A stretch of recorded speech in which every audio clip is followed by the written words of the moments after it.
오늘은 4주 연속 휴먼 에세이 분야 베스트셀러 자리를 굳건하게 지키고 있는 시후 엄마 김혜민 경찰입니다. 라는 책을 가지고 왔습니다. 소셜 네트워크와 각종 문예 대회를 통해 글쓰기로 소통을 이어온 현직 경찰관이고요. 지금 브런치 스토리에서도 글쓰기를 꾸준하게 하고 계십니다. 발달장애 자폐 스펙트럼인 아들 시후가 있어요. 책 제목에도 있죠.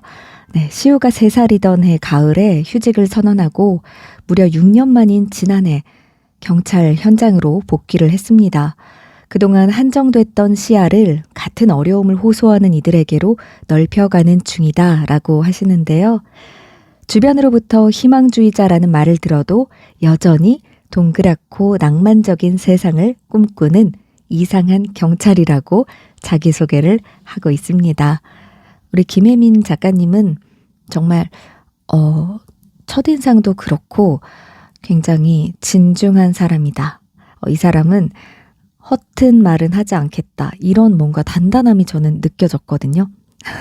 이걸 듣고 웃으실 수도 있겠지만 그런 단단한 이미지 또 풍겨오는 그런 아우라가 괜히 나온 게 아니겠다라는 생각이 들더라고요.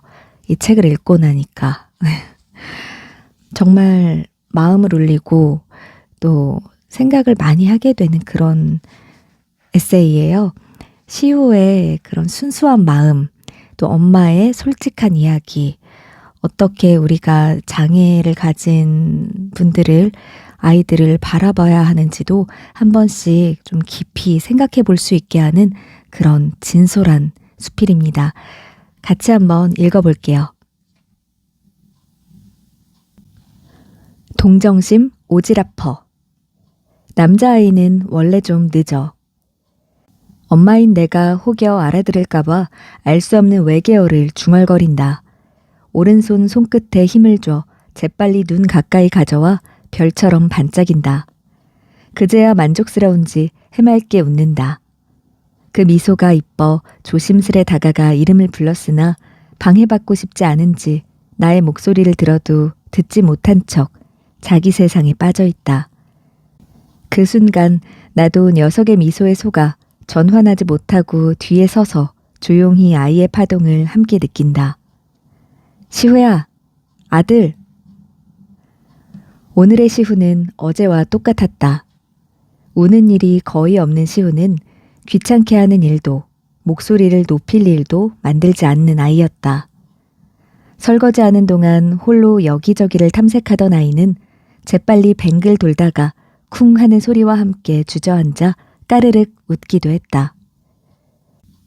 이따금 정신없이 뛰어다니던 시후가 얼마 후 둔탁한 소리와 함께 발걸음을 멈춰 서둘러 다가가 괜찮냐고 물으면 훌훌 털고 일어나 그런 아이를 보며 나를 닮아 잘 참는 아이라 생각했다. 누워만 있던 아이는 걷고 뛰며 주변을 관찰하느라 신이 난 듯 자신의 세상에 몰입하기 시작했다. 가끔은 진열장 위 불도저 자동차를 쭉 밀고는 뱅글뱅글 도는 바퀴를 보며 깔깔거리며 웃었다. 무엇이 그렇게 즐거운지 아이의 세상을 함께 즐기고 싶어 애타게 불렀으나 그럼에도 돌아보는 일이 없었다. 다가오는 복직을 생각하며 아이를 어린이집에 보내기 시작했다. 등원할 때 떨어지지 않겠다는 처절한 거부는 있었지만 하원은 늘 즐거워해 크게 무게를 느끼지 않았다. 그러기를 몇 개월, 원장 선생님으로부터 상담 요청이 들어왔다. 어머니, 다름이 아니라 시후가 언어가 느린 것보다 걱정되는 부분이 있는데요. 가까운 전문기관에 방문하셔서 상담 한번 받아보시는 게 어떠세요? 평소 눈맞춤과 호명이 선택적이었던 아이는 기관에서 그 경향을 더 뚜렷하게 보였다. 남편과 나는 서둘러 유명하다는 발달센터를 찾았다. 그러나 그곳에서는 조금 다른 의견을 제시했다. 아직 어리기도 하고 남자아이는 조금 느릴 수 있어요. 유명하다는 센터 상담사 말을 듣고 나니 원장님의 기호가 틀릴 수도 있겠다는 생각이 스쳐갔다. 남자아이는 원래 늦어 라는 그 말을 맹신하고 싶었는지도 모른다. 그 대단한 직업을 위해서. 발달센터를 다녀온 후에도 묵직한 덩어리 하나가 가슴에 여전히 남아있었지만 안도감이랄까 예전의 무게감은 한결 가벼워졌다. 이윽고 나는 복직 준비에 시동을 걸기 시작했다. 당시 신임 경찰관은 기동대 근무 1년 이수가 채용 조건이었던 때였다. 기동대 근무는 집회 시위 현장에서 질서 유지를 주된 업무로 새벽 출근과 자정이 넘은 퇴근이 빈번한 부서였기에 육아가 사실상 어려운 부서였다. 설상가상 열외도 불가능했다. 어린 시후를 마주보고 복직을 결정하지도 휴직을 연장하지 못하던 그때 친정엄마로부터 연락을 받았다. 기동대를 마칠 1년 동안 시후를 돌봐주시겠다며 어서 기동대를 마치라는 통화였다. 엄마와 전화를 끝내고 얼마 지나지 않아 남편과 함께 아이를 데리고 멀고 먼 강원도 친정으로 내려갔다. 아이를 외할머니에게 맡긴 후 아이와 함께 타고 내려간 그 차에는 우리 부부만 올라탔다. 헤어짐을 아는지 모르는지 시후는 친정엄마 품에서 해맑게 웃었다. 아이를 품에 안으면 서울로 올라갈 수 없을 것 같아 나는 조수석에서 내리지 않았다. 차와 멀찍이 떨어진 거리에서 엄마는 한쪽 팔에 시후를 안고 다른 손을 앞뒤로 저으며 아무 말도 하지 않았다. 그날 엄마와 난 아무 말도 하지 못했다. 그리고 시후는 그 사이에서 맑게 웃고 있었다. 시선이 아이에게 닿고 그 곁에 있는 엄마에게 닿았을 때 우린 서로의 눈물을 숨기기 위해 각자의 길로 방향을 틀었다. 나는 그 대단한 직업을 위해서 아이보다 이를 선택했다. 죽지 않으려고 여기에 왔습니다. 시후를 보내고 며칠 지나지 않아 상반기 인사이동과 함께 예정된 서울청 기동대로 발령이 났다. 서울 전역 및 지방 가릴 것 없이 큰 집회에는 대부분 투입이 됐고 이따금 1박 2일로 출장 일정이 잡힐 때면 친정에서 잘 지내는 아이 사진을 보며 안도의 숨을 돌리곤 했다. 2018년 봄, 평소처럼 청와대 타격대로 근무하던 날이었다. 청와대 인근 사랑채 근무는 중요 근무지여서 구역을 세분화하여 경호, 경비 인력이 배치된다. 고로 일반 시민보다 경찰과 경호 인력을 더 자주 만나는 곳이기도 하다. 덕분에 그곳은 무탈하게 근무하는 날이 많았으나 이따금 집회 시위 참가자들의 대통령을 향한 최종 발언지가 되면 근무 강도는 순식간에 세졌다. 오전 교대로 경비 근무를 서고 사무실로 돌아왔을 때 지휘관의 긴급 업무 지시가 내려왔다. 금일 14시경 광화문 광장에서 시작되는 발달장애인 부모연대의 집회가 17시경 청운 파출소 앞 도로까지 점거하여 최종 발언을 할 예정이니 긴장하여 근무하라는 지시였다. 당시 부대에서 체증을 담당했던 나는 지시사항을 전달받고 점심을 제대로 먹질 못했다. 혹시나 격해진 집회 참가자와 경찰 경력 간에 분쟁이 일어날 수도 있는 상황이었고 그런 상황에서 중요한 것 중 하나는 정확히 촬영하는 체증이었기 때문이다. 카메라의 배터리 양을 체크한 후 삼각대에 단단히 고정했다. 그리고 카메라와 연결된 끈을 손목에 감아 올렸다. 이유는 경험에 의한 전례였다. 앞서 여의도에서 있었던 동물보호단체와 육견협회의 맞불 집회가 있던 날, 중간에 서서 양 당사자들을 촬영하던 때였다. 육견협회에서 동물의 변을 동물보호단체와 그들 사이에 서 있는 경찰 경력 머리 위로 흩뿌리기 시작했다. 아수라장이 된 그 순간 난 육견협회의 공격을 받았다. 그들의 목적은 체증 카메라를 빼앗는 것이었다. 손목에 감은 카메라 끈 덕분에 체증 장비를 빼앗기진 않았지만 그날 나는 3m 정도 질질 끌려가는 대참사를 당하고 말았다. 감사한 것은 끌려가는 도중에 본능적으로 도와줘라는 고함을 질렀고 그 굉음을 듣고 온 동료의 손을 붙잡고서야 탈출할 수 있었다. 그날 난 서슬푸른 무릎을 얻었고 거미줄처럼 다른 근무복 바지를 내어주었다. 광화문에서 삼보일배로 출발한 집회 참가자들이 17시가 다 되어 청운파출소 앞을 가득 채웠던 그 봄날의 집회도 지휘부에서는 긴장했다. 그 기운을 우리 모두 느끼고 있었다. 그리고 사랑채 앞에 세운 그들의 무대에 커다랗고 파란 글씨로 그들이 이곳에 모인 이유가 나타났다. 발달장애 국가 책임제. 생소한 문구와 집회 현장에 동행한 아이들의 의구심을 갖고 그들 곁에 섰다. 천진난만한 모습으로 여기저기를 탐색하는 아이들과 그 뒤를 쫓는 부모들의 고단함이 힘없는 눈빛으로 전해졌다. 부모와 어깨선을 나란히 한 아이는 엄마의 손에서 벗어나려 부단히 애썼으나 무대의 시선을 뺏긴 부모는 쉽사리 놓아주지 않았다. 이윽고 호리호리한 체형의 중년 여성이 담담한 표정으로 무대 위에 올랐다. 아들과 죽지 않으려고 여기 왔습니다.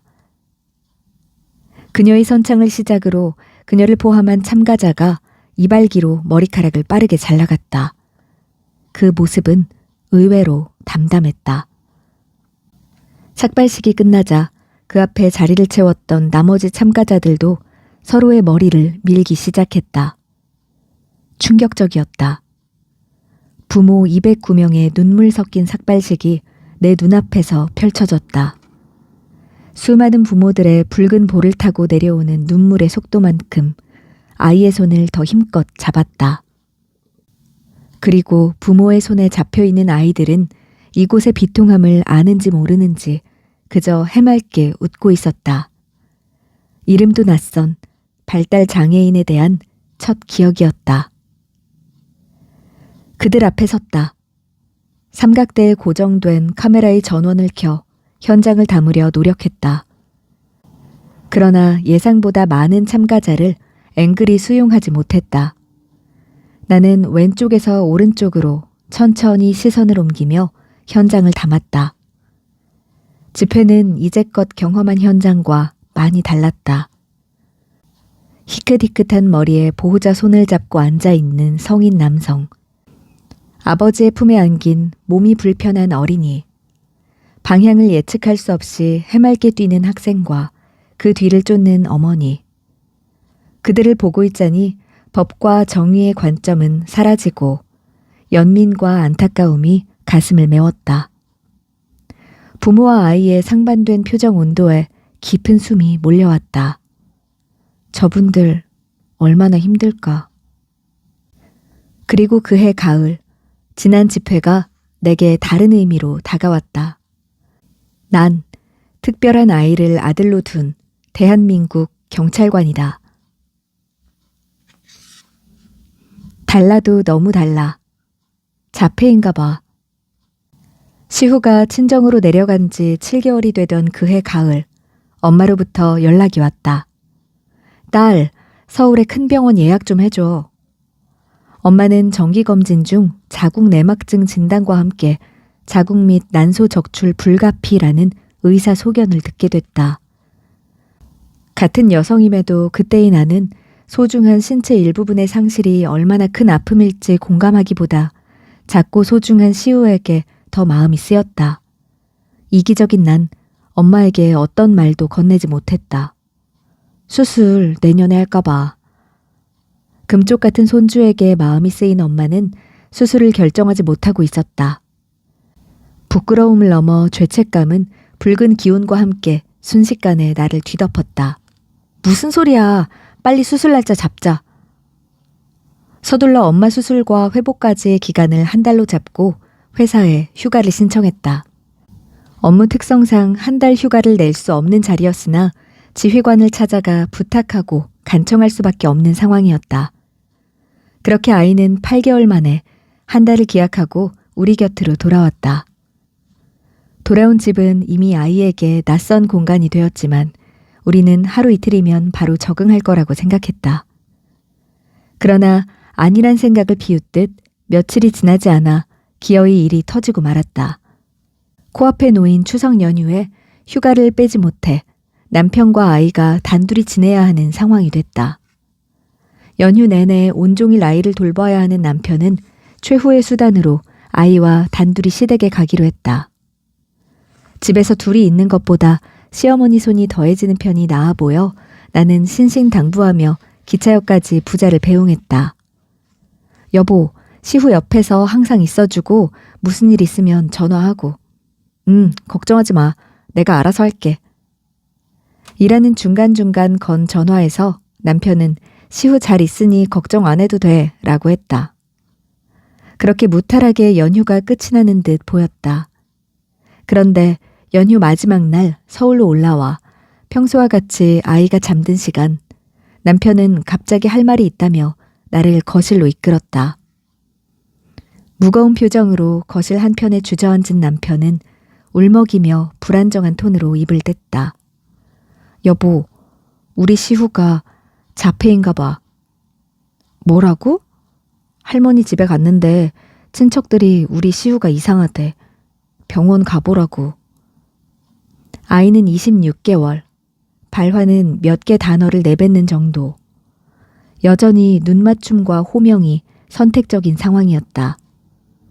남편은 차오르는 감정을 누르며 연휴에 있었던 이야기를 이어갔다. 그날 아이는 낯선 환경과 익숙지 않은 사람들 앞에서 울다가 웃는 모습을 반복했다고 했다. 그리고 그 모습을 지켜보던 어른들은 시후를 앞에 두고 남편에게 무거운 이야기를 꺼냈다. 그러나 난 어린아이를 가운데 두고 이런 이야기를 서슴지 않고 나눴을 그들의 모습에 서름이 터졌다. 그 공간에서 외롭게 자신을 보호하려 울부짖었을 아이를 생각하니 울분이 목 끝까지 차올랐다. 아무리 남들이 아이가 이상하다고 말해도 그 순간 당신은 아이의 편이 돼줬어야 해. 그게 아빠잖아. 우리 이제 그만하자. 내가 키울게. 그날부터였다. 우리 부부 사이의 간극은 걷잡을 수 없이 벌어졌다. 각자가 상반된 방향을 바라보며 등을 맞댔다.